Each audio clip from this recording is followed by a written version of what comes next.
बच्चों, आज अपन एक नया टॉपिक लेके आए हैं जिसका नाम है बीज। क्या पढ़ेंगे अपन? आज पढ़ेंगे बीज, जिसको कहते हैं सीड। अपन चैप्टर नंबर 2 पढ़ रहे हैं, पुष्पी पादपों में लैंगिक जनन। अपन चैप्टर नंबर 2 पढ़ रहे हैं, उसका टॉपिक है बीज। आपको लाइन से लाइन पढ़ाया जा रहा है। आप सारे वीडियो देखें और देखें कि किस तरह से चैप्टर स्टार्ट हुआ। अब चैप्टर कंप्लीट होने वाला है। इसके मैंने करीब 12-13 वीडियो डाल दिए हैं। अब ये बीज है, ये बीज क्या है उसके बारे में अपन समझते हैं। ठीक है, तो ये लैंगिक जनन, पुष्पीय पादपों में लैंगिक जनन चैप्टर नंबर 2 है, पार्ट नंबर 2 चल रहा है। पुष्पीय पादपों में लैंगिक जनन, उसका अपन अध्ययन कर रहे हैं। पुष्पीय पादपों में लैंगिक जनन चैप्टर नंबर 2 चल रहा अपने। ठीक है, पुष्पीय पादपों में लैंगिक जनन, अपन बीज पढ़ रहे हैं। तो सबसे पहले तो आपको बताना है, आपने बीज देखा है नहीं देखा है? सबने देखा, बहुत बढ़िया, वेरी गुड। इसे कहते हैं कि सर हमने बीज देख रखा है। इसके बारे में आज आपको इतनी जानकारी दे देंगे, इतनी जानकारी दे देंगे, आपका जी खुश हो जाएगा। आपको सबसे पहले तो याद रखना है, बीज का निर्माण बीजांड से होता है। बीजांड से बीज बनता है, बीजांड से बीज का निर्माण होता है। ठीक है, वो भी कैसा बीजांड होना चाहिए? निषेचित बीजांड। कैसा होना चाहिए? वर्ड है, निषेचित बीजांड से बीज बनता है। निषेचित बीजांड से क्या बनेगा? बीज बनेगा। ये अपने ध्यान रखना है। तो सबसे पहला पॉइंट आप बताओगे, निषेचित बीजांड से क्या होगा? बीज बनेगा। ठीक है, तो बीजांड कैसा होना चाहिए? निषेचित, यानी निषेचन के पश्चात बीजांड से बीज बनता है। ठीक है, दूसरा पॉइंट आपको बताना है, इसका निर्माण लैंगिक जनन से होता है। लैंगिक जनन का अंतिम परिणाम है, लैंगिक जनन का अंतिम परिणाम है। आपसे टीचर ने पूछा कि भाई अलैंगिक जनन हुआ तो क्या बीज बनेगा? तो आप कहोगे नहीं सर, लैंगिक जनन का अंतिम परिणाम क्या है? बीज है। यानी कि बीज के निर्माण के लिए क्या चाहिए? लैंगिक जनन होना जरूरी है। अब बीज होते हैं, उस बीज के अंदर क्या पाया जाता है? बीज के अंदर सबसे पहले आपको बताना है, भ्रूणाक्ष पाया जाता है। यानी बीज का एक ऐसा भाग होता है, बीज का एक ऐसा भाग होता है जिसमें मूलांकुर प्रांकुर लगे होते हैं। यानी भ्रूण, एक भ्रूण का वह भाग होता है जहां पर मूलांकुर और प्रांकुर लगे होते हैं, उसको कहते हैं भ्रूणाक्ष। फिर होता है बीज आवरण। क्या होता है? बीज के चारों तरफ जो आवरण पाया जाता है उसको कहते हैं बीजा आवरण। फिर उसके बाद है तीसरा भ्रूणपोष। क्या है? भ्रूणपोष है। ये 3 बीज के अंदर मेन संरचनाएं होती हैं। यानी बीज के अंदर क्या क्या पाया जाता है? भ्रूणाक्ष पाया जाता है, बीज आवरण पाया जाता है और भ्रूणपोष पाए जाते हैं। अब अपन देखते हैं, आपको नेक्स्ट पॉइंट एक्सप्लेन करना है। सबसे पहले आपने बताया कि निषेचित बीजांड से बीज बनता है, यानी बीजांड का जब निषेचन होगा तो बीज बनेगा।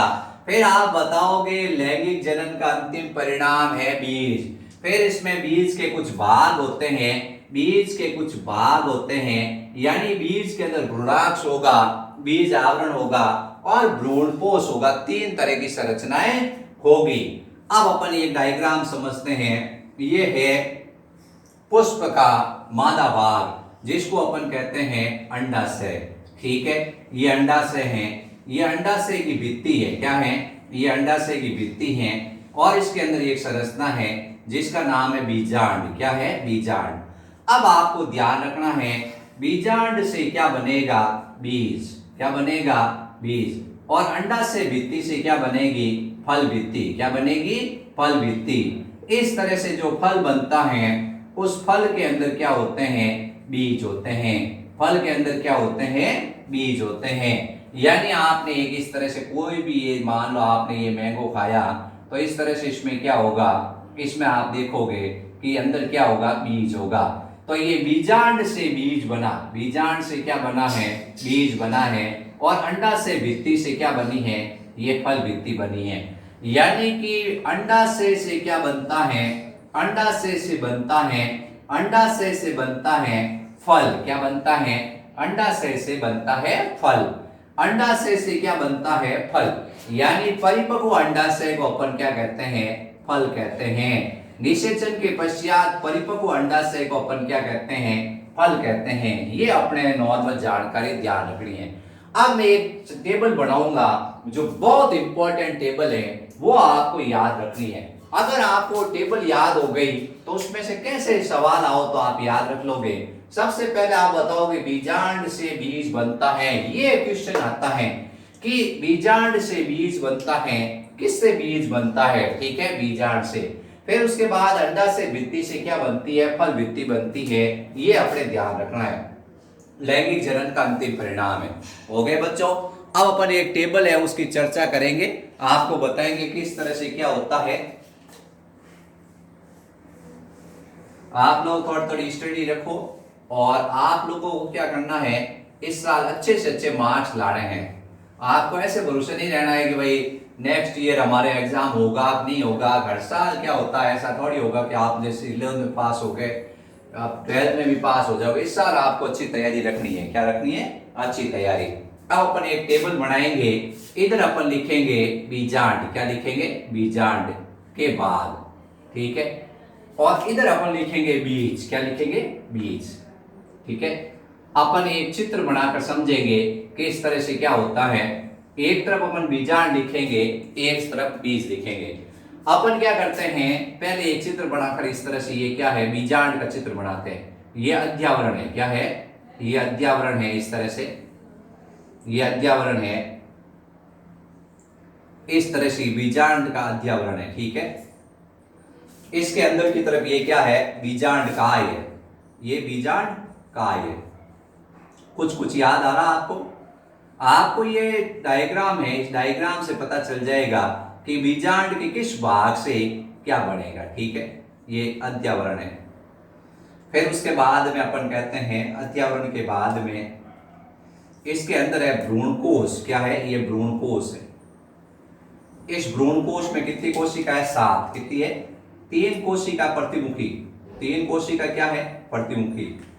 एक कोशिका है द्विगुणी द्वितीयक केंद्रक, एक कोशिका द्विगुणी द्वितीयक केंद्रक, और एक कोश, 2 कोशिका है सहायक कोशिका है, और एक कोशिका है अंड कोशिका, ठीक है। अब क्या होगा, इस बीजांड से बीज बनेगा, ठीक है। तो अपन बीजांड से बीज बनेगा, ये चीज ध्यान रखनी है। सबसे पहले अपन टारगेट करते हैं अध्यावरण को। किसको टारगेट करते हैं, अध्यावरण को। ब्लैक पेन से लिखते हैं ताकि आपको बिल्कुल साफ दिखे। सबसे पहले अपन टारगेट करेंगे इस अध्यावरण को, अध्यावरण को अपन टारगेट करेंगे। अध्यावरण से क्या होता है, अध्यावरण से आपको बताना है बीज आवरण बनता है। अध्यावरण से क्या बनेगा, बीज आवरण। अध्यावरण से क्या बनेगा, बीज आवरण, ठीक है। अध्यावरण से बीज का आवरण बनेगा, हो गया पहला। अध्यावरण के 2 स्तर है, बाह्य स्तर, बाह्य अध्यावरण स्तर और आंतरिक अध्यावरण स्तर, बाह्य स्तर और अंतः स्तर। जो बाह्य स्तर है उससे बीज आवरण बनेगा, वो कठोर होगा। कैसा होगा, कठोर होगा, उसको कहते हैं टेस्टा, ठीक है। कठोर बीज आवरण को कहते हैं टेस्टा, कठोर बीज आवरण को कहते हैं टेस्टा। फिर इसके भीतर की तरफ ये अंतः अध्यावरण है, इससे बनेगा कोमल पतली झिल्ली जैसा आवरण, कोमल पतली झिल्ली जैसा आवरण, जिसको अपन कहते हैं टैगमैन। क्या कहते हैं, टैगमैन, ठीक है। यानी कि बीज आवरण 2 होते हैं, बाहरी बीज आवरण को कहते हैं टेस्टा और भीतरी बीज आवरण को कहते हैं टैगमैन। हो गया क्लियर? तो ये बीज आवरण हो गया अपने बच्चों, बीज आवरण हो गया क्लियर। बाह्य अध्यावरण और अंतः अध्यावरण से क्या बना है, हो गया क्लियर। अब इसके बाद अपन आते हैं कि भाई बीजांड काय, क्या लेते हैं, अब अपन लेते हैं दूसरे नंबर पे बीजांड काय। क्या लेते हैं, बीजांड काय। तो बीजांड काय के बारे में आपको बताना है। बीजांड काय अपभाषित हो जाता है, बीजांड काय क्या हो जाएगा, अपभाषित हो जाएगा, यानी नष्ट हो जाएगा, ठीक है। बीजांड काय अपभाषित हो जाएगा, लेकिन कभी कभी ये पतले आवरण के रूप में मौजूद होता है, लेकिन कभी कभी ये पतले आवरण के रूप में मौजूद होता है, कभी कभी ये नष्ट नहीं होता और पतले आवरण के रूप में मौजूद होता है। तब इसको कहते हैं परिभ्रूणकोश। क्या कहते हैं, परिभ्रूणकोश कहते हैं। जैसे कि काली मिर्च के अंदर, जैसे चुकंदर के अंदर, जैसे काली मिर्च के अंदर जैसे चुकंदर के अंदर ये पतले आवरण के रूप में होता है, तब इसको अपन कहते हैं परिभ्रूणपोष। सवाल बढ़ गया इंपॉर्टेंट, यहां से सवाल पूछा जाता है कि परिभ्रूणपोषी बीज किसे कहते हैं। ऐसा बीज सवाल आता है, परिभ्रूणपोषी बीज किसे कहते हैं। ऐसा बीज जिसमें परिभ्रूणपोष पाया जाता है। उदाहरण याद रखना है, काली मिर्च और चुकंदर। ये किससे बना है, बीजांडकाय से। बीजांडकाय वैसे तो नष्ट हो जाता है, लेकिन इनके अंदर ये पतले आवरण के रूप में, जैसे आप काली मिर्च को कभी कभी काली मिर्च है उसको हाथ लगाना, कुछ काली मिर्चों के ऊपर आपको एक पतला सा छिलका और मिलेगा। क्या मिलेगा, आप सोचोगे यार ये क्या है, ये बीजांडकाय है जो पतले आवरण के रूप में मौजूद होता है। इसको कहते हैं परिभ्रूणपोष। क्या कहते हैं, परिभ्रूणपोष कहते हैं। ठीक है, ये अपने पेरी एंडोस्पर्मिक हो गया। अब इसके बाद अपन फिर लेते हैं बीजांड द्वार। क्या होता है, अब अपन टारगेट करते हैं बीजांड द्वार को। किसको टारगेट करते हैं, बीजांड द्वार क्या होता है, एक छिद्र के रूप में मौजूद रहता है।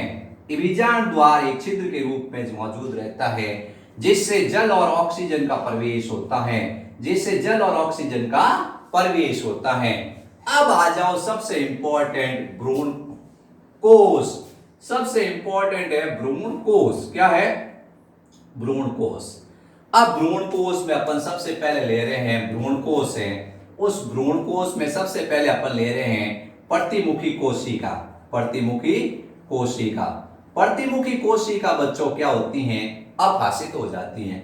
फिर अपन लेते हैं सहायक कोशिका। सहायक कोशिका भी क्या हो जाती हैं, नष्ट हो जाती हैं। सहायक कोशिका भी क्या होती है, नष्ट हो जाती हैं।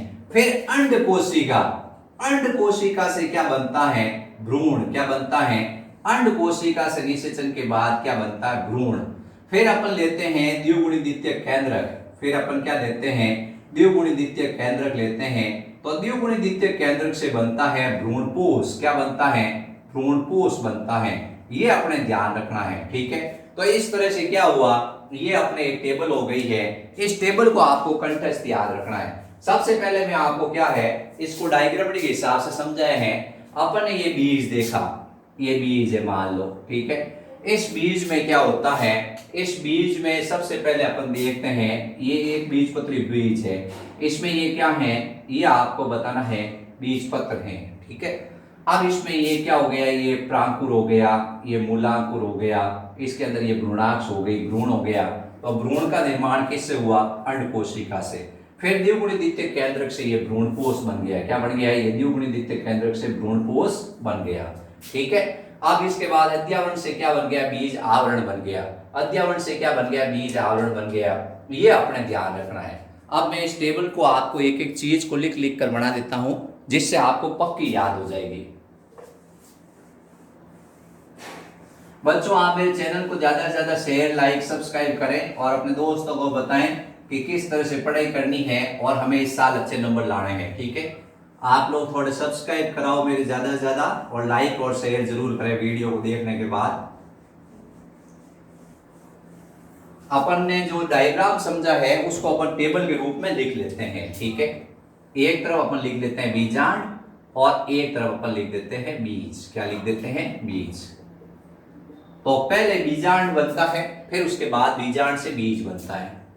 सबसे पहले अध्यावरण लिखते हैं। क्या लिखते हैं, अध्यावरण।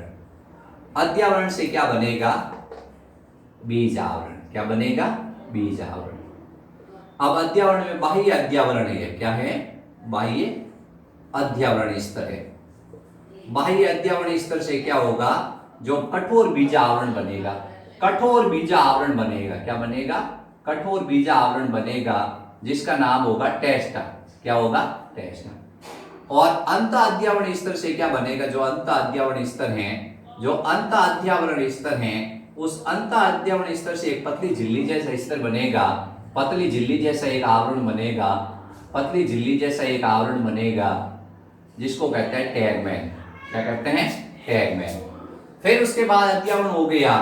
ये अध्यावरण के दो स्तर हो गए, बाह्य अध्यावरण और आंतरिक अध्यावरण। अब अपन लेते हैं बीजांडकाय। क्या लेते हैं, बीजांडकाय।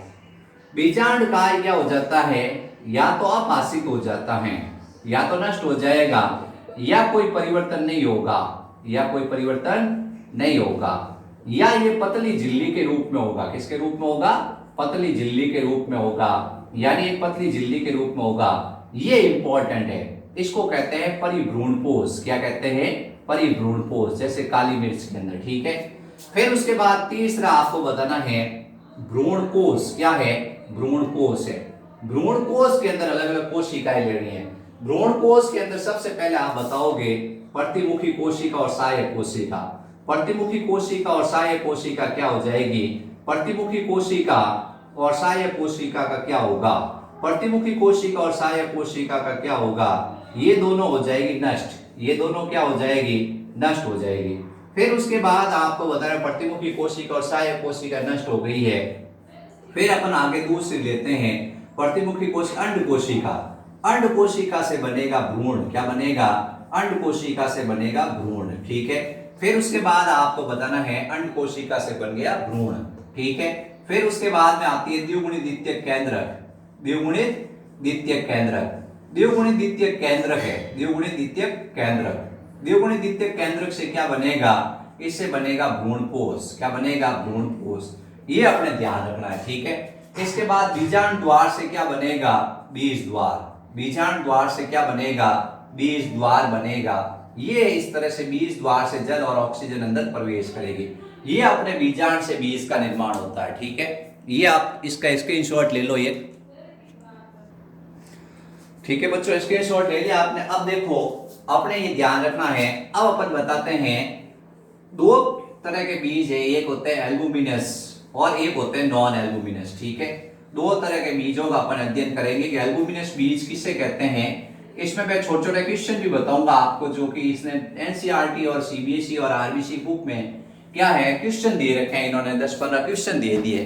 ठीक है, उन क्वेश्चन के आंसर मैं आपको बता दूंगा क्या कैसे लिखने हैं। अब अपन देखते हैं, एक होता है जिसको कहते हैं एल्बुमिनस बीज। एल्बुमिनस बीज एक होते हैं एल्बुमिनस बीज और एक होते हैं नॉन एल्बुमिनस बीज। नॉन एल्बुमिनस बीज, बीज दो तरह के हैं, एक का नाम एल्बुमिनस और एक का नाम होता है नॉन एल्बुमिनस। एल्बुमिनस बीज को कहते हैं भ्रूणपोषी। क्या कहते हैं? भ्रूणपोषी। हिंदी में आएगा तो आप आराम से पहचान लोगे।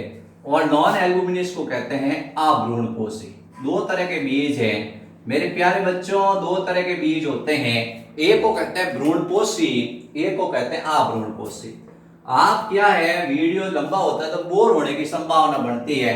बच्चे क्या सोचते हैं, अरे सर क्या पका रहे हैं? अरे पका नहीं, बहुत काम की चीज बता रहे हैं, जिंदगी भर आप लोगों को काम आएगी। अब भ्रूणपोषी बीज क्या होते हैं? भ्रूणपोषी बीज आप सोचो क्या होते हैं। सोच लिया आप लोगों ने? आपको बताना है ये बीज है। क्या है? ये बीज है। इस बीज के अंदर क्या होता है? भ्रूणपोष का अभाव होता है। भ्रूणपोष पाया जाता है। ऐसे बीज जिनमें भ्रूणपोष पाया जाता है, नाम से ही पता चलता है ऐसे बीज जिनमें भ्रूणपोष पाया जाता है। अब ऐसे बीज जिनमें भ्रूणपोष का अभाव होता है, आर का मतलब अभाव, ऐसे बीज जिनमें भ्रूणपोष का अभाव होता है, जिनमें भ्रूणपोष का अभाव होता है, यानी जिनमें भ्रूणपोष नहीं पाया जाता है। ठीक है, ऐसे बीज जिनमें भ्रूणपोष पाया जाता है, ऐसे बीज जिनमें भ्रूणपोष का अभाव होता है। अब समस्या यहां से उत्पन्न होती, बच्चे सोचते हैं भ्रूणपोष गया तो भ्रूणपोष पाया जाता है। इसका मतलब जब भ्रूण का परिवर्तन होता है, भ्रूण का जब परिवर्तन होता है, जब भ्रूण का परिवर्तन होता है तो भ्रूणपोष पूरा उपयोग में नहीं आता है। भ्रूणपोष पूरा उपयोग में नहीं आता है। यानी अपन ने कहा था भ्रूणपोष होता है वो क्या होता है? भ्रूण को पोषण देता है। अब भ्रूणपोष बच गया है, इसका मतलब जब भ्रूण का परिवर्तन होता है तो भ्रूणपोष का पूरा उपयोग नहीं होता है। ये भाई साहब क्या करते हैं? आप भ्रूणपोषी होते हैं। ऐसे इनमें क्या होता है? भ्रूण का जब परिवर्तन होगा, जब भ्रूण का परिवर्तन होगा, जब भ्रूण का परिवर्तन होता है, जब भ्रूण का परिवर्तन होता है तब भ्रूणपोष का उपयोग कर लिया जाता है। तब भ्रूणपोष का क्या कर लिया जाता है? उपयोग कर लिया जाता है। तब भ्रूणपोष का क्या कर लिया जाता है, उपयोग कर लिया जाता है। ठीक है, यानी इसमें भ्रूणपोष का उपयोग हो गया, इसमें भ्रूणपोष का उपयोग नहीं हुआ। अब अपन कहते हैं ये अभ्रूणपोषी है, ये भ्रूणपोषी है। इन भ्रूणपोषी में ये भ्रूणपोष क्या होगा, बीज अंकुरण के समय जब बीज अंकुरण होगा तो नवोद्भिद को ये पोषण देगा, बीज अंकुरण के समय नवोद्भिद को ये पोषण देगा। अब इसका उपयोग आगे हो जाएगा, कोई बात नहीं, उपयोग नहीं हुआ तो ये नवोद्भिद को पोषण देगा। ठीक है, अब ये नवोद्भिद को, इसमें भी ये नया पौधा उगता है तो इसमें नवोद्भिद को पोषण कौन देता है, बीज पत्र। कौन देता है, बीज पत्र। अब आप देखोगे जैसे कि आपने देखा चना है, क्या है, चना है, मटर है, मूंगफली है, इसमें क्या होता है, ऐसे दो बीज पत्र पाए जाते हैं। ठीक है, ये बीज में भ्रूण होता है, इसको जब जमीन में बोते हैं तो क्या होता है, ये नवोद्भिद उगता है, इस नवोद्भिद को क्या होता है, ये भ्रूणपोष पोषण देते हैं। कौन, ये सॉरी, ये बीज पत्र पोषण देते हैं। तो आपको ध्यान रखना है कि इनमें अभ्रूणपोषी में क्या होता है, भ्रूणपोष नहीं होता है, यानी इसमें भ्रूणपोष नहीं है। फिर उसके बाद इसमें भ्रूण का, ये भ्रूणपोष गया का, ये भ्रूणपोष का उपयोग भ्रूण का जब परिवर्तन होता है तब उपयोग हो गया।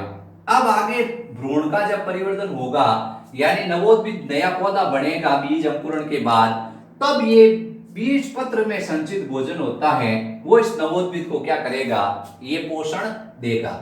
एल्बुमिनस के अंदर क्या होता है, मितवई होते हैं, ये शुरू से ही भ्रूणपोष का थोड़ा थोड़ा उपयोग करते हैं, बाद में भ्रूणपोष और चाहिए। इनमें एक बीजपत्री है, क्या है, एक बीजपत्री है, जैसे गेहूं है, जैसे आपको बताना मक्का है, जैसे चावल है, ठीक है, जैसे अरंडी है, ये सब ऐसे पौधे होते हैं जैसे सूरजमुखी है, इन सब के अंदर भ्रूणपोष पाया जाता है। क्या होता है, भ्रूणपोष पाया जाता है।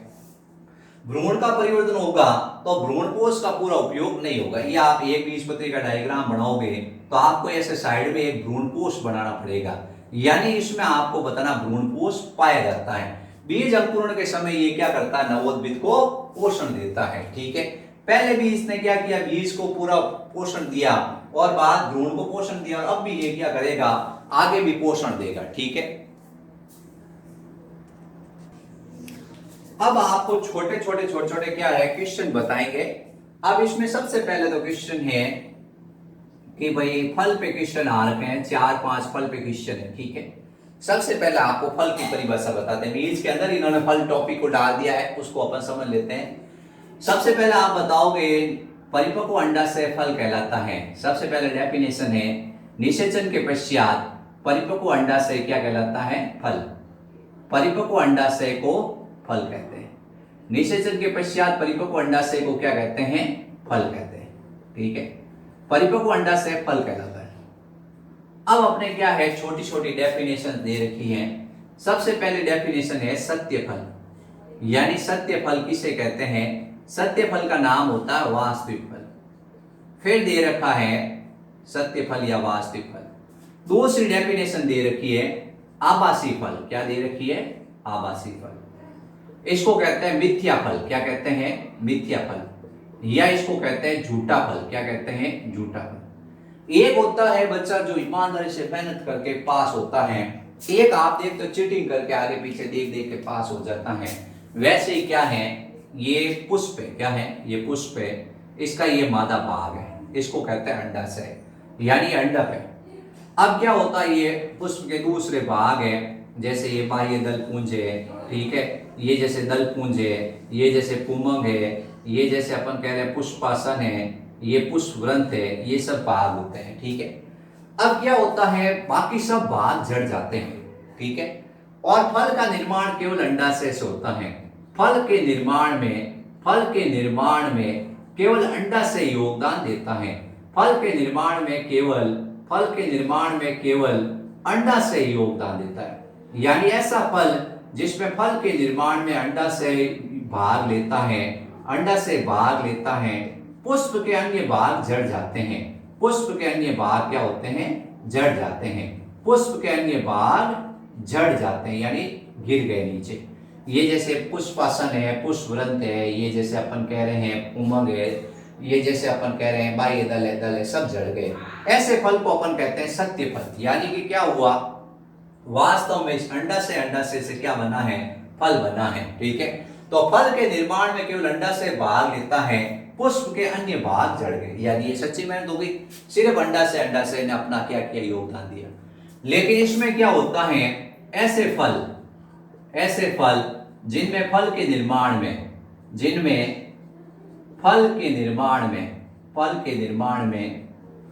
अंडाशय के अलावा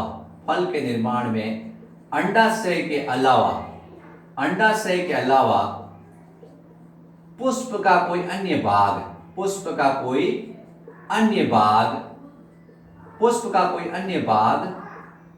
लेता है, तो उसको कहते हैं आभासी फल। यानी कि अंडाशय तो है ही और पुष्प का कोई और भी भाग योगदान, जैसे ये अंडाशय है, ये तो फल के निर्माण में योगदान ले रहा है, साथ में ये पुष्पासन है, ये भी फल के निर्माण में योगदान देता है। जैसे सेव है, सेव के अंदर क्या होता है, ये अंडाशय से क्या बना, ये बीच वाला भाग आपने खाया नहीं होगा, फेंका होगा, और ये जो खाने वाला भाग है, जो गुद्देदार रसीला भाग है, वो बनता है पुष्पासन से। किससे बनता है, पुष्पासन से। तो अपन कह रहे हैं ये तो झूठा है। कैसा है, झूठा है। अंडाशय ने तो फल का निर्माण में योगदान किया ही है, पुष्प का कोई अन्य भाग भी फल के निर्माण में योगदान देता है। यानी ऐसा फल जिसमें फल के निर्माण में अंडाशय के अलावा पुष्प का कोई अन्य भाग योगदान देता है।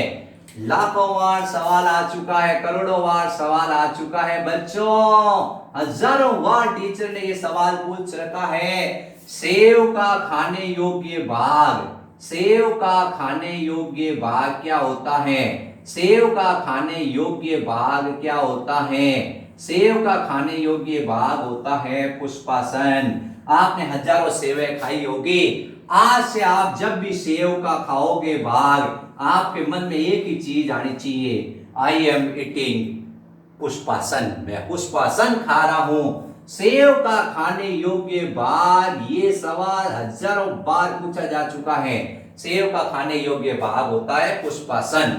तो आपने देखा फल के निर्माण में केवल अंडाशय भाग लेता है, उसको कहते हैं सत्य फल, और फल के निर्माण में अंडाशय के अलावा कोई अन्य भाग योगदान देता है, उसको कहते हैं आभासी फल। ठीक है, तो परिपक्व अंडाशय फल कहलाता है जो निषेचन के पश्चात बनता है, जो निषेचन के पश्चात बनता है। किसके पश्चात, निषेचन के पश्चात बनता है। ठीक है, तो आपसे पूछा गया भाई परिपक्व अंडाशय फल कहलाता है जो निषेचन के पश्चात बनता है। सत्य फल किसे कहते हैं, जिस फल के निर्माण में केवल अंडाशय भाग लेता है, अन्य भाग जड़ जाते हैं। ऐसे फल जिसमें फल के निर्माण में अंडाशय के अलावा पुष्प का कोई अन्य भाग भी योगदान देता है, उसको कहते हैं आभासी। तो सेव का खाने योग्य भाग आपसे पूछा जाता है, आप कहते हो पुष्पासन। नाशपाती भी खाते हैं, नाशपाती में भी पुष्पासन खाया जाता है। ठीक है, तो सत्य फल और आभासी फल समझ गए बच्चों आप। अब अपन नेक्स्ट क्या करेंगे, आपको कोई भी समस्या हो आप कमेंट बॉक्स में मुझे जरूर लिखें कि सर ये पॉइंट हमारे समझ में नहीं आया, मैं आपको वो पॉइंट समझाऊंगा अच्छी तरह से, कैसे भी समझाऊं, मेरी लुकआउट है। आप लोग एक दो बार कम से कम रेस्पॉन्स तो दो, क्या हो रहा है क्या नहीं हो रहा है इस दुनिया, मुझे भी तो पता चले। अब फल है वो दो तरह के होते हैं, एक होते हैं शुष्क फल। कैसे होते हैं, शुष्क फल होते हैं, और एक होते हैं गुद्देदार फल। ठीक है, दो तरह के फल है, एक होते हैं शुष्क फल और एक होते हैं गुद्देदार फल। गुद्देदार फल को अपन कहते हैं मांसल फल। क्या कहते हैं, मांसल फल। ऐसे फल जिनमें फल भित्ति पतली होती है, ऐसे फल जिनमें फल भित्ति पतली होती है, जिनमें फल भित्ति कैसी होती है, फल भित्ति पतली और शुष्क होती है। ऐसे फल जिनमें फल भित्ति पतली व शुष्क होती है। ठीक है, जिनमें फल भित्ति पतली और शुष्क होती है।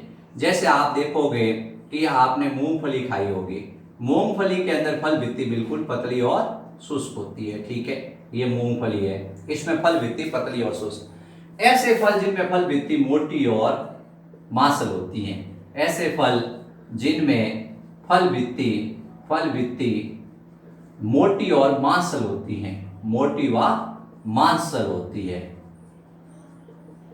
उन्हें कहते हैं गुद्देदार फल। जैसे कि इनमें आपने जैसे क्या होगा, ये आपने जैसे आम खाया होगा। ठीक है, इस तरह के आम, इसमें फल भित्ति मोटी और मांसल होती है। खाया बच्चों, अभी रसीले आम का सीजन चल रहा है, तो अपन कह रहे हैं इसमें पाइए फल भित्ति छिलका, बाह्य फल भित्ति छिलका कोई नहीं खाता, फेंक देता है। फिर उसके बाद अंतःफल भित्ति, फिर क्या मध्य फल भित्ति जो खाते हैं मोटी और रसीली होती है, मध्य फल भित्ति जो मोटी और रसीली होती है। फिर अंतःफल भित्ति जो क्या होती है बीज के साथ मिलती है और गुठली बनाती है, अंतःफल भित्ति। ठीक है, तो आम का खाने योग्य भाग क्या है, मध्य फल भित्ति। इसी तरह से आप लोगों ने केला खाया होगा, ये केला है, इस केले में बाह्य फल भित्ति छिलका होती है, मध्य फल भित्ति होती है वो मांसल होती है, और अंतःफल भित्ति एक लाइन होती है। तो खाने योग्य भाग क्या है, मध्य फल भित्ति और अंतःफल भित्ति। ऐसे फल जिनमें फल भित्ति मोटी और मांसल होती है उसको कहते हैं गुद्देदार फल, और ऐसे फल जिनमें फल भित्ति पतली और शुष्क होती है उन्हें कहते हैं शुष्क फल। ठीक है, तो ये अपने ध्यान रखना है। अब इसके बाद अपन क्या है, शुष्क फल हो गए, गुद्देदार हो गए। अब अपन एक और डेफिनेशन फल के अंदर पढ़ रहे हैं, फिर मैं आपको छोटे छोटे क्वेश्चन लिखाऊंगा जो इसमें आते हैं, अक्सर पूछे जाते हैं, आपके एनसीईआरटी बुक में दे रखे हैं। अब अपन क्या है, अगला पढ़ रहे हैं अनिषेक फलन। क्या है, अनिषेक फलन। अनिषेक फलन यानी बिना निषेचन अगर फल का निर्माण होता है, जब बिना निषेचन फल का निर्माण होता है, जब बिना निषेचन फल का निर्माण होता है, जब बिना निषेचन फल का निर्माण होता है, जब बिना निषेचन फल का निर्माण होता है उसको कहते हैं अनिषेक फलन। यानी बिना निषेचन फल बन गया। ये अंडाशय था, इस अंडाशय के ऊपर क्या किया आपने, कुछ हार्मोन जैसे जिब्रेलिन है, ऑक्सीन है, जैसे जिब्रेलिन है, जैसे ऑक्सीन है, इसका स्प्रे किया, तो बिना निषेचन अंडाशय किसमें बदल गया, फल में बदल गया। निषेचन की जरूरत नहीं हुई और अंडाशय किसमें बदल गया है, फल में बदल गया है। इसको अपन कह रहे हैं अनिषेक फलन। ये सवाल आता है कौन से हार्मोन इसके लिए उत्तरदायी होते हैं, जिब्रेलिन और ऑक्सीन। इसका स्प्रे किया जाता है इसके ऊपर, वर्तिकाग्र के ऊपर, वर्तिका के ऊपर और अंडाशय के ऊपर, और ये अंडाशय परिपक्व हो जाता है, बिना निषेचन के फल में बदल जाता है। इसको कहते हैं अनिषेक फलन। ठीक है, अब समस्या ये आती है कि अनिषेक फलन हो गया, क्या हो गया, अनिषेक फलन हो गया। अनिषेक फलन में क्या हुआ, बिना निषेचन अपन कह रहे हैं फल का निर्माण हो चुका है, बिना निषेचन किसका निर्माण हो गया, फल का निर्माण हो गया है। ऐसे फलों की विशेषता ये होती है इनमें बीज नहीं होता है, इनमें बीज नहीं होता है। अब अपन कहते हैं कुछ ऐसे पपीता बनाया जाता है ऐसे, इसी तरह से जो तरबूज होते हैं, नींबू होते हैं, संतरा होते हैं, आजकल इनका निर्माण किया जाता है। इनका लागत मूल्य क्या होता है, ज्यादा हो जाता है। बीज नहीं होंगे तो ये थोड़े महंगे होंगे। कैसे होंगे, महंगे होंगे। आप तो पपीता खाते हैं उसमें बीज भी आते हैं, कभी कभी नहीं भी आते हैं। आप सोचते हैं आज पपीते के अंदर बीज नहीं है, तो वो अनिषेक फलन से बना है। किससे बना है, अनिषेक फलन से। तो अनिषेक फलन से जो बीज बनते हैं, फल बनते हैं, उसमें बीज नहीं होता है। ये अपने मेन इसमें ध्यान रखना है। ठीक है, अब अपन छोटे छोटे सवाल करेंगे, उन सवालों का अपन अध्ययन करेंगे।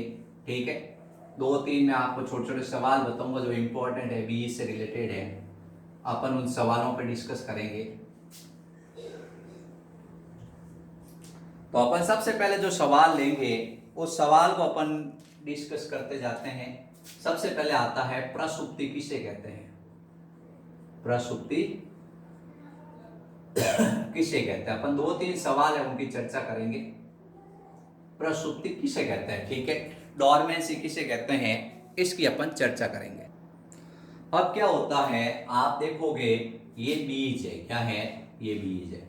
जैसे जैसे इस बीज का परिपक्वन होगा, ठीक है, जैसे जैसे ये बीज का परिपक्वन होता है, आपने बीज देखा होगा, बीज का परिपक्वन होता है, ठीक है, बीज का परिपक्वन होता है तो बीज में जल की मात्रा घटती है। बीज हल्का होता है नहीं होता है, बीज में जल की मात्रा, बीज में जल की मात्रा घटने लगती है। बीज में किसकी मात्रा घटने लगती है, जल की मात्रा घटने लगती है। ठीक है, बीज में जल की मात्रा घटने लगती है, और बीज के अंदर जल की मात्रा घटती है तो ये उपापचय रूप से क्या होती है, उपापचय क्रियाएं इसमें धीमे होती है। उपापचय क्रियाएं कैसी होगी, धीमे होगी, इसमें उपापचय क्रियाएं धीमे हो जाएगी, और भ्रूण का अंकुरण नहीं होगा। भ्रूण क्या नहीं होगा, अंकुरण नहीं होता है, भ्रूण ऐसे कैसे सुरक्षित रहता है। इसको कहते हैं प्रसुप्ति, यानी बीज का निष्क्रिय अवस्था में रहना। बीज का निष्क्रिय अवस्था में रहना, बीज का अंकुरण नहीं होना प्रसुप्ति कहलाता है। आप बीज को लेके आए, बीज आपने देखा परिपक्व हो रहा है, बीज में जल की मात्रा घट रही है, बीज में उपापचय क्रियाएं धीमे हो रही हैं और बीज भ्रूण है उसका अंकुरण नहीं हो रहा है, इसको कहते हैं प्रसुप्ति। अपन चाहते हैं कि कुछ बीज होते हैं, उन बीजों को प्रसुप्ति अवस्था में रखा जाए ताकि वो क्या हो, वापस अंकुरित हो सके। अब बीज अंकुरण के लिए क्या क्या चाहिए? बीज अंकुरण के लिए किसकी आवश्यकता होती है? तो बीज अंकुरण के लिए उपयुक्त तापमान की आवश्यकता होती है। किसकी आवश्यकता होती है? उपयुक्त तापमान की आवश्यकता होती है, जल की आवश्यकता होती है, नमी की आवश्यकता होती है यानी आर्द्रता की आवश्यकता होती है, पर्याप्त ऑक्सीजन की आवश्यकता होती है। जब आप बीज को बोते हो तो आपको ध्यान रखना चाहिए टेम्परेचर बिल्कुल ऑप्टिमम होना चाहिए, जब बारिश होनी चाहिए, बारिश नहीं हुई ना आप जमीन में बीज डाल दिया अंकुरित नहीं होगा, नमी होनी चाहिए थोड़ी बहुत और जमीन आपके खोदी भी होनी चाहिए ताकि ऑक्सीजन मिले और इस तरह से क्या होता है, बीज सुरक्षित रहता है। अब बीज भंडारण अगला क्वेश्चन है, बीज भंडारण कैसे किया जा सकता है? बीज भंडारण करने के लिए अपने को क्या होता है, 2 स्टेप चाहिए। सबसे पहले तो निर्जलीकरण मतलब उसमें बीज के अंदर जल की मात्रा कम होनी चाहिए। जल की मात्रा कम होगी तो बीज का भंडारण आसानी से होगा, जल की मात्रा घटेगी तो उपापचय रूप से वो निष्क्रिय होगा और भ्रूण का अंकुरण नहीं होगा, बीज हमारे पास भंडारित रहेगा। ठीक है, निर्जलीकरण मेन इंपॉर्टेंट है। निर्जलीकरण होता है वो बीज भंडारण के लिए मेन सबसे इंपॉर्टेंट रोल प्ले करता है। ठीक है, तो आपसे पूछा जाता है बीज भंडारण के लिए क्या चाहिए, तो एक तो निर्जलीकरण क्रिया है और दूसरा प्रसुप्ति है, ये दोनों बीज भंडारण के लिए चाहिए। तो आपसे क्वेश्चन पूछा जाता है, 3 क्वेश्चन मैंने बताए। सबसे पहले तो क्वेश्चन बताया है प्रसुप्ति किसे कहते हैं, दूसरा बीज अंकुरण किसे कहते हैं और तीसरा बीज भंडारण किसे कहते हैं। प्रसुप्ति का मतलब यह है कि बीज निष्क्रिय रहना चाहिए। बीज निष्क्रिय कैसे रहेगा? बीज का जैसे जैसे परिपक्वन होगा उसमें जल की मात्रा कम होगी, बीज का जैसे जैसे परिपक्वन होगा उसमें जल की मात्रा कम होगी और वो उपापचय क्रियाएं धीमे होगी और भ्रूण का अंकुरण नहीं होगा। अब सवाल आता है बीज अंकुरण कब होता है? जब तापमान मिलेगा, जल मिलेगा, नमी मिलेगी, पर्याप्त ऑक्सीजन मिलेगी। बीज भंडारण कैसे किया जा सकता है? बीज भंडारण का मतलब एक तो उसको जल के संपर्क में नहीं आने दो, उसमें से जल सारा निकाल दो और बीज को प्रसुप्ति अवस्था में भेज दो। फिर उसके बाद अगला सवाल इंपॉर्टेंट, बीज का प्रकीर्णन कैसे होता है? बीज है उसका प्रकीर्णन कैसे होता है? ठीक है, बीज एक जगह से दूसरी जगह कैसे जाता है? प्रकीर्णन का मतलब होता है फैलना। ठीक है, बीज का प्रकीर्णन होता है, उसकी 2 विधियां हैं, एक होती है जैविक विधि और एक होती है अजैविक विधि। ठीक है, यानी बीज है वो पौधे पे लगा हुआ। ठीक है, तो अपन कह रहे हैं बीज कैसे एक जगह से दूसरी जगह जा सकता है? हवा तेज आती है उसके साथ, जल के साथ। ठीक है, हवा के साथ, जल के साथ एक जगह से दूसरी जगह जा सकता है। आपने देखा होगा आंकड़े की बीज आसपास में उड़ते हुए, तो ये क्या है, हवा से चले जाते हैं, जल के साथ भी बीज तैयार कर चले जाते हैं। इसी तरह से अपन कहते हैं कुछ जंतु होते हैं, उनके शरीर के चिपक कर क्या होते हैं, बीज एक जगह से दूसरी जगह, जंतु बीज को खा लेते हैं और वो घूमते रहते हैं और बीज को फैलाते रहते हैं। तो जैविक और अजैविक विधियों से क्या होता है, बीज का प्रकीर्णन होता है। तो बीज का प्रकीर्णन कैसे होता है ये अपने को ध्यान रखना है। अब अगला सवाल अपने हैं, ये बीज प्रकीर्णन होंगे बच्चों, ये 4 सवाल मैंने बता दिए हैं, ऐसे 10 से 1 सवाल है, कितने हैं, 10 से 1 सवाल है जो इंपॉर्टेंट है। अपन वो उनको पढ़ेंगे 10 सवाल को लगभग। तो अपन को क्या करना है, सवाल याद रखने हैं। क्या करने हैं, सवाल याद रखने हैं कि किस तरह से कैसा भी सवाल है आपको क्या करना, बिल्कुल राइट करना है। अब अपन देखते हैं अगला क्वेश्चन है, बीज के क्या उपयोग है? बीज के क्या उपयोग है? बीज का सबसे पहला उपयोग होता है इसमें भ्रूण सुरक्षित रहता है। बीज का सबसे पहला उपयोग है इसमें भ्रूण सुरक्षित रहता है। क्या होता है, इसमें भ्रूण सुरक्षित रहता है। सबसे पहला महत्व यह है कि इसमें भ्रूण क्या रहता है, सुरक्षित रहता है। बीज का सबसे पहला महत्व यह। दूसरा, ये नवोद्भिद को, जो नया पौधा उग रहा है, नवोद्भिद को ये पोषण देता है। नवोद्भिद को ये क्या करता है, पोषण प्रदान करता है। और कब तक पोषण देता है, जब तक उसमें पत्तियां नहीं आ जाती हैं, प्रकाश संश्लेषण उसमें प्रारंभ नहीं हो जाता है, तब तक उसको क्या करता है, पोषण देता है। ठीक है, बीज का सबसे पहला महत्व है उसमें भ्रूण सुरक्षित रहता है। दूसरा, वो नवोद्भिद को क्या करता है, पोषण प्रदान करता है। तीसरा आपको महत्व बताना है, इसका निर्माण लैंगिक जनन से होता है। इसका निर्माण किससे होता है, लैंगिक जनन से होता है। इसलिए इसमें मातृ और पैतृक दोनों गुण होते हैं। ये आनुवांशिक विविधताओं के लिए उत्तरदायी हैं। आनुवांशिक जो विविधताएं होती हैं, आनुवांशिक विविधताएं होती हैं, उनके लिए उत्तरदायी है। आनुवांशिक विविधताओं के लिए उत्तरदायी होता है, आनुवांशिक विविधताओं के लिए उत्तरदायी होता है। फिर उसके बाद आपको बताना है, ये प्रकीर्णन के लिए आवश्यक होता है, यानी पौधे को एक जगह से दूसरी जगह ये फैलाता है। ये प्रकीर्णन के लिए आवश्यक होता है, जो पादप है उसको एक जगह से दूसरी जगह ये फैलाता है।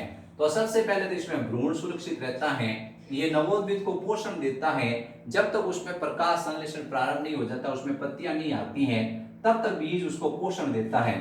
इसमें लैंगिक जनन से इसका निर्माण होता है। इसका निर्माण किससे होगा, इसका निर्माण लैंगिक जनन से होता है। इसका निर्माण लैंगिक जनन से होता है बीज का। इसलिए आनुवांशिक विविधता के लिए उत्तरदायी होता है, नई जातियां बनती हैं। फिर उसके बाद ये बीज पौधे के प्रकीर्णन के लिए आवश्यक होता है, यानी बीज एक जगह से दूसरी जगह पौधे को फैलाता है। ठीक है, अब अपन देखते हैं अलग अलग। तो इस तरह से ये अलग अलग जगह से आवास, नए आवास में बसने के लिए उत्तरदायी होता है। प्रकीर्णन का मतलब बीज की सहायता से, बीज का जब प्रकीर्णन होगा तो वो नए नए आवास में जाकर बच सकेगा। तो ये बीज के उपयोग हो गए, बीज के महत्व हो गए। ठीक है, अब अपन इसमें छोटे छोटे सवाल और हैं, उन सवालों पे चर्चा करेंगे और ये बीज का पूरा टॉपिक कंप्लीट हो जाएगा। एनसीईआरटी ने जो सवाल पूछे हैं वो सवाल भी अपन सॉल्व करते जा रहे हैं। अगला सवाल अपने सामने है कि जो अंजीर होता है, अंजीर के पौधे के, अंजीर के फल के अंदर कितने बीज होते हैं। अंजीर के फल के अंदर, अंजीर के फल के अंदर 1000 के आसपास बीज होते हैं, यानी अपन सोच नहीं सकते हैं उतने ज्यादा बीज होते हैं। छोटा सा अंजीर होता है, उससे हजारों क्या होते हैं, नए पौधे होते हैं। कुछ ऐसे पौधे हैं, परजीवी पौधे हैं, जैसे ऑरेंज बैंकी है, ऑरेंज बैंकी है, जैसे अपन को बताना स्ट्राइंगा है। इनके अंदर भी क्या होता है, हजारों की संख्या के अंदर बीज होते हैं। तो अपन कह सकते हैं बीजों की संख्या पौधों के अंदर हजारों होती है, और एक छोटा सा बीज बहुत विशाल पौधा बनाता है। एक छोटा सा बीज बहुत विशाल पादप का निर्माण करता है, ये अपने को ध्यान रखना है। ठीक है, अब मैं आपको क्वेश्चन पूछूंगा, आपको आंसर देना है। क्वेश्चन छोटा सा है कि एक भ्रूणकोष है, क्या है, एक भ्रूणकोष है, उससे कितने बीज बनते हैं। एक भ्रूणकोष से कितने बीज बनते हैं, सबसे पहले तो आपको बताना है एक भ्रूणकोष है उससे कितने बीज बनेंगे, तो आप बताओ। तो इस तरह से क्या होता है, एक भ्रूणकोष है उसमें एक अंडकोशिका है, तो उससे एक बीज बनेगा। क्या होगा, एक बीजांड से बीज बनेगा। अब अपने ये छोटे छोटे क्वेश्चन ऐसे है कि सबसे पहले तो ये भ्रूणकोष है, ये किसके अंदर होती है, बीजांड के अंदर होती है। किसके अंदर होती है, बीजांड के अंदर होती है। ठीक है, तो अपन से पूछ लिया कि एक बीजांड के अंदर कितने भ्रूणकोष होते हैं। एक बीजांड के अंदर एक भ्रूणकोष होता है, एक से ज्यादा भी हो सकते हैं। एक भ्रूणकोष में कितनी अंडकोशिका होती है, एक होती है। फिर उसके बाद में एक अंडाशय के अंदर, एक अंडाशय के अंदर कितने बीजांड होते हैं, एक अंडाशय के अंदर एक बीजांड हो सकता है, एक से ज्यादा हो सकते हैं।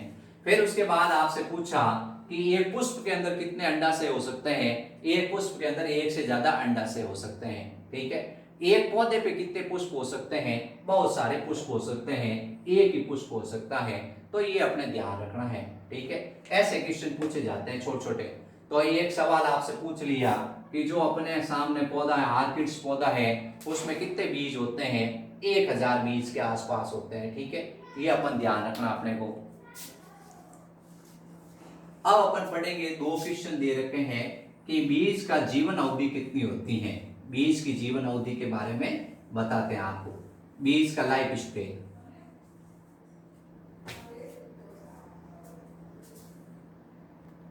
सबसे पहले तो आपको बताना बीज की जीवन अवधि कितनी होती है। बीज की जीवन अवधि, तो बीज की जीवन अवधि में काफी वेरिएशन है। सबसे पहले आप बताओगे बीज की जीवन अवधि अलग अलग पौधों में अलग अलग होती है। किसी के अंदर क्या होती हैं, ये कुछ दिन होती हैं, कुछ दिन होती हैं। किसी के अंदर ये कुछ महीने होती हैं और किसी के अंदर कुछ वर्ष होती है। ठीक है, अब जैसे अपन कहते हैं ल्यूपिनस आर्किटेक्स है, ल्यूपिनस आर्किटिक्स है, इस पौधे के बीज है वो 10,000 साल तक सुरक्षित रहे। 10,000 साल बाद इन पौधों के बीजों को बोया गया तो क्या हुआ, नए पौधे उगे। तो ये क्या आर्कटिक क्षेत्र से प्राप्त किए गए थे। इनके बीजों की अवधि 10,000 साल है। कितनी है, 10,000 साल है। इसी तरह से फाइकस पौधा है, फाइकस इसको उसको अपन खजूर के नाम से जानते हैं। उसकी जीवन अवधि 2 साल तक होती है। तो अलग अलग पौधों में क्या होती हैं, अलग अलग जीवन अवधि होती है। ठीक है, ये अपने को बीज पूरा हो गया। तो बीज पे आपको मैंने छोटे छोटे क्वेश्चन भी लिखा दिए हैं और बीज आपको एकदम अच्छी तरह याद करना है। थैंक यू बच्चों।